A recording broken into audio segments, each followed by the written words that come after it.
जन ओडिशा को आपण स्वागत जनाऊँ मु प्रदीप एबे जहाँकि बड़ लेटेस्ट अपडेट आसूची बात्या यान को नहीं जुक्तराष्ट्र अमेरिका रे एबे सुधा जेतोटी भी बात्या आसी बात्या यान समस्त रेकर्ड भांगी बोली विश्व पाणीपाग विज्ञान केन्द्र तरफ यह एक सामुद्रिक झड़ होइथिबारु बात्या यान फ्लोरिडार पटुआ मेयर सहर अंतर्गत काया कोस्ट लैंडफॉल करिछि। लैंडफॉल बेले ते यान रो तांडव एते भयंकर थिला जे एथिरे शताधिक घर पानी रे भासी जाइथिबा बेले पछटारु आरंभ करी विद्युत खुंट पवन रे उपुडी उड़ी जाई। ସେହି ସମୟରେ ଜଣେ ରିପୋର୍ଟର ବାତ୍ୟାର ଦୃଶ୍ୟ ଦେଖାଉଥିବା ବେଳେ ତାଙ୍କୁ ପବନ କିଛି ବାଟ ଉଡ଼ାଇ ନେଇ ଯାଇଥିବାର ଭିଡିଓ ସାମ୍ନାକୁ ଆସିଛି। ପବନର ବେଗ ଏତେ ଥିଲା ଯେ ରିପୋର୍ଟର ଜଣକ ଗୋଟିଏ ଖୁଣ୍ଟକୁ ଧରି ଏହାପରେ ଧୀରେ ଧୀରେ ନିଜକୁ ସମ୍ଭାଳି ସେ ଏକ ସୁରକ୍ଷିତ ସ୍ଥାନକୁ ପଳାଇ ଯାଇଥିଲେ। ତାହା ସହ ପ୍ରବଳ ବର୍ଷା ଯୋଗୁଁ ରାସ୍ତାଘାଟ ମଧ୍ୟ ବୁଡି ଯାଇଛି ଏବଂ କିଛି ସମୁଦ୍ର ପାଖ ଅଞ୍ଚଳ ମାନଙ୍କରେ ସମୁଦ୍ର ମାଡ଼ି ଯାଇଥିବାରୁ ସମୁଦ୍ରରେ ଥିବା ସାର୍କ ମାଛ ମଧ୍ୟ ରାସ୍ତାକୁ ଚାଲି ଆସିବାର ଦୃଶ୍ୟ ଜଣେ ରିପୋର୍ଟର ଭିଡିଓରେ ଜାରି କରିଛନ୍ତି। ଏଥିସହିତ ଏନ୍ଏସସି ଜାରି କରିଛି ଏହି ବାତ୍ୟା ୟାନ ସ୍ଥାନୀୟ ସମୟ ଅନୁସାରେ ଦିନ 3ଟା ପରେ ଲ୍ୟାଣ୍ଡଫଲ୍ କରିଛି। ଲ୍ୟାଣ୍ଡଫଲ୍ କରିବା ସମୟରେ ପବନର ବେଗ ଘଣ୍ଟା ପ୍ରତି 241 କିଲୋମିଟର ରହିଥିଲା ଏବଂ ଲ୍ୟାଣ୍ଡଫଲ୍ କରିସାରିଲା ପରେ ବାତ୍ୟାର ତାଣ୍ଡବ କିଏ କମିଥିଲେ ମଧ୍ୟ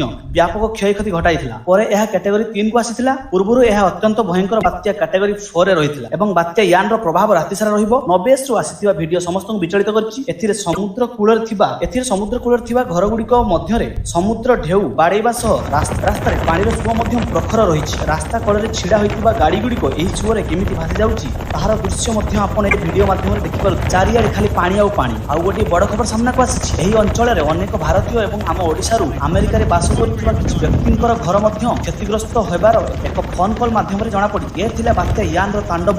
ଏହା ରାତି ସାରା ରହିବ। ଯଦି ଆମ ଚ୍ୟାନେଲକୁ ନୂଆ କରିକି ଆସିଛନ୍ତି ତାହେଲେ ଭିଡିଓକୁ ଗୋଟିଏ ଲାଇକ୍ କରିଦିଅନ୍ତୁ। ଆଉ ଅଧିକ ସୂଚନା ପାଇବା ପାଇଁ ଆମ ଭିଡିଓକୁ ନିଶ୍ଚିତ ଭାବରେ ତଳେ ଦେଇଥିବା ସବସ୍କ୍ରାଇବ୍ ବଟନରେ ସବସ୍କ୍ରାଇବ୍ କରିଦିଅନ୍ତୁ। ରହୁଛି ଜୟ ଜଗନ୍ନାଥ।